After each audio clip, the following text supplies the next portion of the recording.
We are operating on the southern Donetsk front in the city of Velika Novoselivka. Our task is observation, mainly supporting the tanks and our infantry during breakthroughs, filming enemy rotations, any movements and offensives. We conduct round-the-clock surveillance. We also serve as the eyes for our UAV operators, the UAV unit. We film targets for them as well. Sometimes we go on foot, sometimes we get there by motorcycle. Lately, we've always been doing rotations on motorcycles, but that also comes with its own challenges. You can't carry much on motorcycles. Sometimes you have to go part of the way on foot because of the drones and the fact that the route itself is very long. And drones are flying around. So at some point, you have to get off the motorcycles. So we prefer to go on foot because it's still easier to shoot back that way. And it's also easier to run into a forest strip and hide somewhere. There have been multiple incidents. Just recently, we were doing a rotation like this, picking up our guys. We entered Novoselka and heard the drone try to shoot back, but it was unsuccessful. We had to hide in the forest strips, but it went down. We jammed it.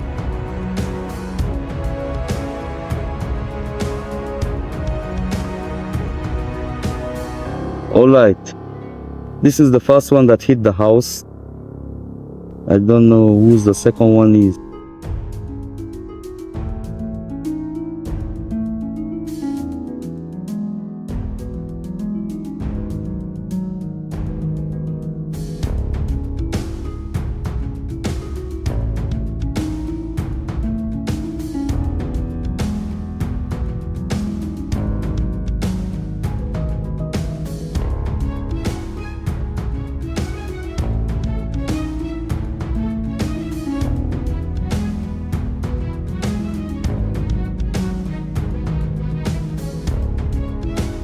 This is our mobile Dugan.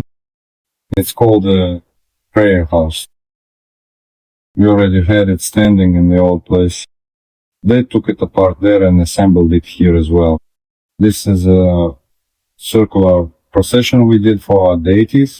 The location is butter, milk, sour cream. The location. This is the head scribe. Here he sits. It has a prayer table. Money is reading. This is what this book is like. It's called Money. He reads them.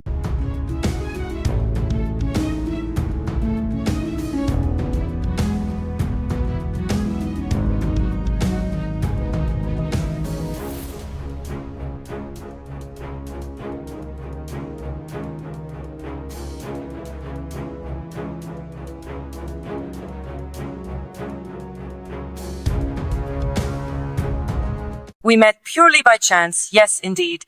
Such an incredibly interesting and formidable fighter as you. It is truly a pleasure to encounter. What is your cosign? Kashig. Kashik.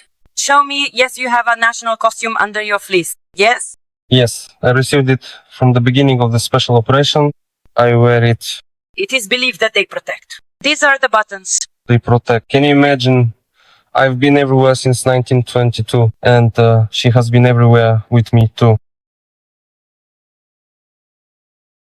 My job is to directly refuel the equipment at the positions, then provide them with hot meals, and also supply them with field rations at the positions.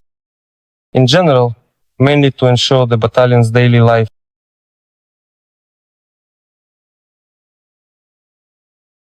This is the mess hall of the support platoon. Right here we prepare food for the units. Our soldier drivers come here and have their meals, breakfast, lunch, and dinner. And accordingly, this is the cook's area. No one but the cook is allowed in here. This is our cook. His call sign is Kasha. A very fitting call sign. A very fitting call sign. That's right. And I see you still have a Christmas tree up. That's because it's the white month. According to the Eastern calendar, our new year started on the 1st of March.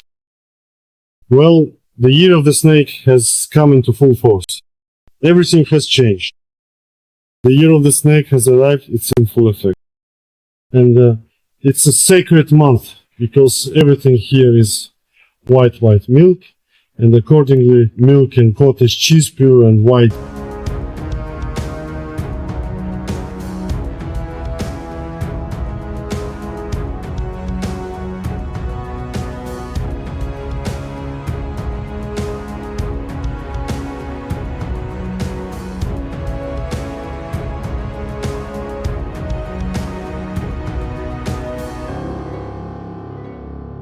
Here we see a Buddhist Datsan and an Orthodox parish, a chapel. Whose idea was that? It was our battalion commander's initiative. He organized the whole thing. They built an Orthodox church and a Buddhist temple. People light candles here almost every day. It's nice to see people coming and lighting candles. It means prayers are being said. They believe in God. They're just always here. How important do you think this is, and how long ago was it built? Well, it's an integral part for our people, for all of us. It's our culture.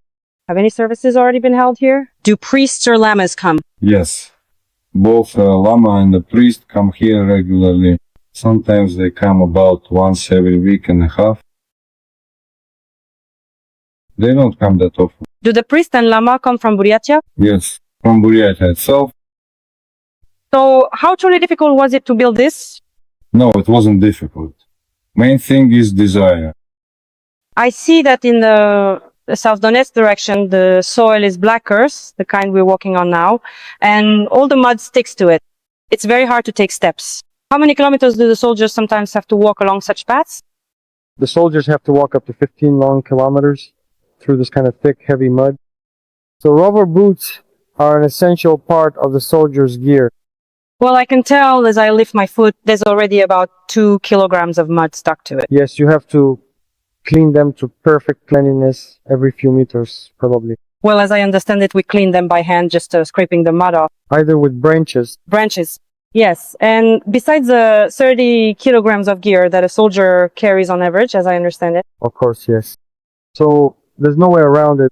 Well, it would be useful, for example, if some humanitarian aid came in the form of such boots. Of course, yes, you can't do without them. So if there's ever an opportunity, we're always glad to receive such packages.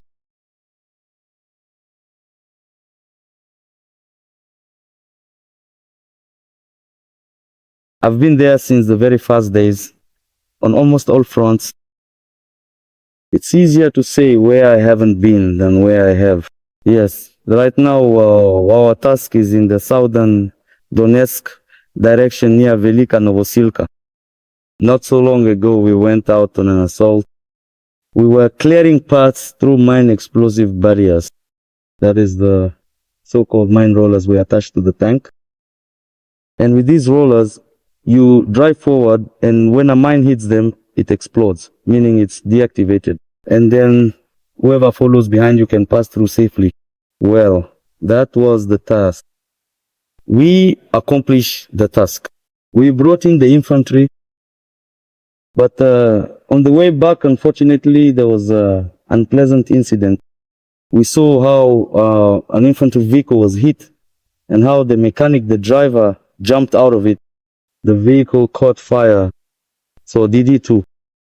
His hands were burned and his face as well. And while he was jumping out, since the vehicle was moving, he either twisted or broke his leg. The crew decided not to leave their own behind and to reach him. There were drones and birds. At that moment, there was artillery fire. There were drones, but it's okay. Did you manage? Yes, we evacuated him under fire, carried him into a building, and gave him first aid. We reported the command, and then we waited for the evacuation to arrive. Well, we had to, of course. We carried him about 4 or 5 kilometers in our arms. The main thing is we got him out alive in the hospital getting treatment. You kept in touch, right? Yes, we checked up on him later, yes. He's fine. He's grateful. I hope that next time if I find myself in such a situation, someone will come to help me too. I took a hit, just a little one. People usually name their vehicles after wives or girlfriends, right? Does your vehicle have a name? Spartak. Spartak? The tank is called Spartak. Why did you name it that? Well, like it is described in the book, he is indeed a truly resilient and unwavering warrior. That is precisely what he is, a formidable and steadfast individual. I see you've got a really sturdy, solid grill here. Yes, we keep making improvements after every battle. We make notes for ourselves. Where and how to reinforce or improve things. And then we make all the improvements right here, as much as we can manage. Do you weld everything yourselves? I know that the crews do everything themselves. Everything. We do everything ourselves. We handle it all. What's the current situation on the front lines and how exactly is the advance progressing? Well, we're moving forward. The enemy is holding on, doesn't want to leave, and fights back. But we're breaking through their defenses, taking over settlements. Victory will be ours. We will win. I truly believe and know that. I wouldn't have been here this long if I didn't believe in it. Near the site, look, see below, there's a hole there, but it didn't go all the way through the turret. So, look here, you can see there's a small impact right here. Is that from a BMP? Yes, it fired a shaped charge round. So, it penetrated here, but luckily the rubber was intact, so it didn't go through completely and lost its effectiveness, so it didn't penetrate the turret. A shaped charge is very serious. Yes, a shaped charge is the most dangerous shell for a tank in general. It burns through armor instantly. This happened to us in the same direction back in Staromayorskoye during the assault. We came under a bit of shelling there. Do you believe that the little angel helps? Of course we believe. We definitely believe. Always, even when you're heading out on a mission, for example, you take a photo of your family, your wife and child, an icon with you, it's always there. It's like, no matter what, it supports you internally, emotionally. What else can I say? Victory will be ours. The enemy will be defeated.